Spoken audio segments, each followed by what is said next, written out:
What's up, guys? Today we're going to be talking about Cyrus. He's a really cool new gen lord.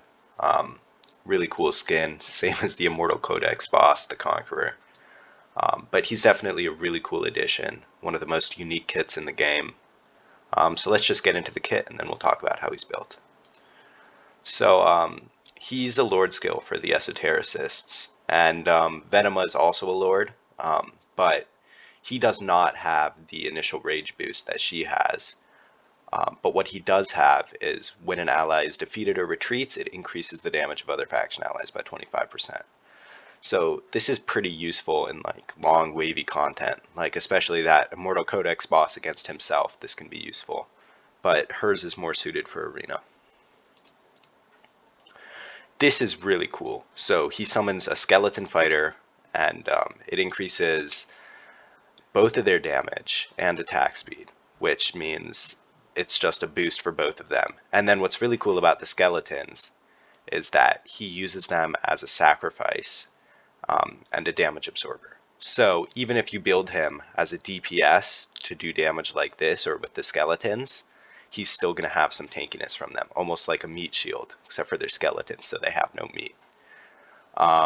And the cool part is this almost seems chaotic, but the lower the health of the skeletons are, it actually increases their attack speed and damage.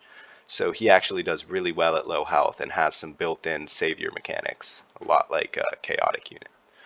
Definitely a really cool kit. So now the cool thing is because of that damage reduction from the skeletons and the fact that he can spawn meat shields, you don't necessarily have to build him like a pure tank. And because he can, every time he ults, basically refresh the meat shield, sometimes it's better to build him as a DPS so that the skeletons can fight and he can fight, especially because when they're low, the damage they do is pretty crazy. So this is built in Infernal Roar, and the reason this is an Infernal Roar is his basic attack is his main source of DPS. And so it's just the biggest damage boost he can get. You can put other damage stats on him if you have better gear, but for this worked well.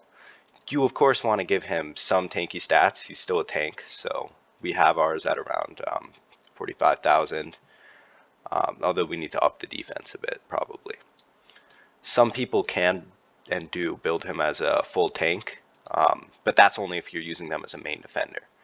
For example, in guild versus guild, people often don't use him as the main defender. People use him behind the main defender to spawn the skeletons, and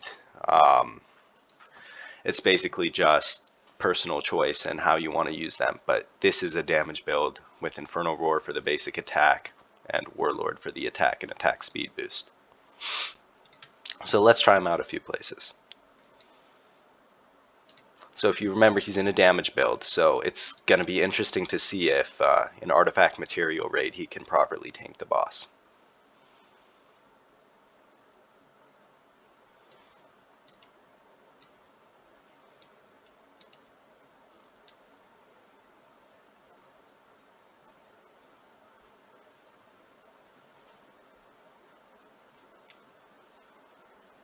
So you can see that the skeleton is tanking for him there and doing a little bit of damage. Not a ton, but it's doing some damage. And now that the skeleton is dead, he can ult and spawn another skeleton right there. And he's still not taking very much damage. And even though it's AoE, if he does get hit fatally, the skeleton will take the hit for him, although the skeleton just died.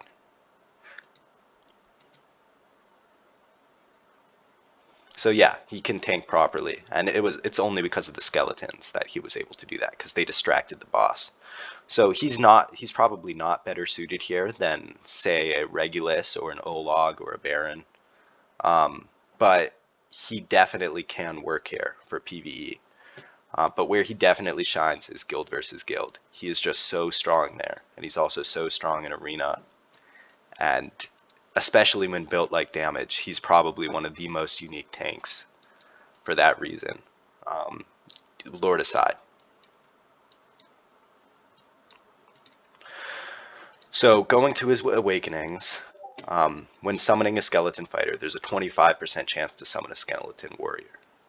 So that seems like a pretty good A1. Definitely seems pretty solid.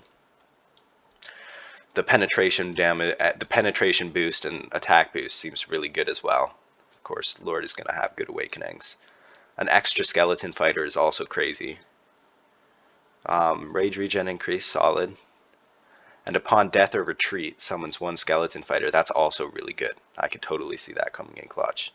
So if you can get dupes of this new Lord, good luck with that. Probably can't, but it's still it's an amazing awakening. Overall, an amazing hero. So we have Tuning Crystal on, which is after every basic attack is landed, deals AoE P damage one time equal to 210% of damage multiplier to at most 5 targets. So yeah, this is just good for him because he's a tanky damage dealer. It's like the perfect one for him, especially given the restored HP. It's like it's made for him. We need to level this up more. But anyway, that's how we have him built. And that's just some tips on how to build him. You know, this is a unique case where you don't just want HP and defense. You want the damage because he has such a unique mechanic where he benefits from having things to attack for him while he sits back and enjoys. All right, thanks guys. Enjoy.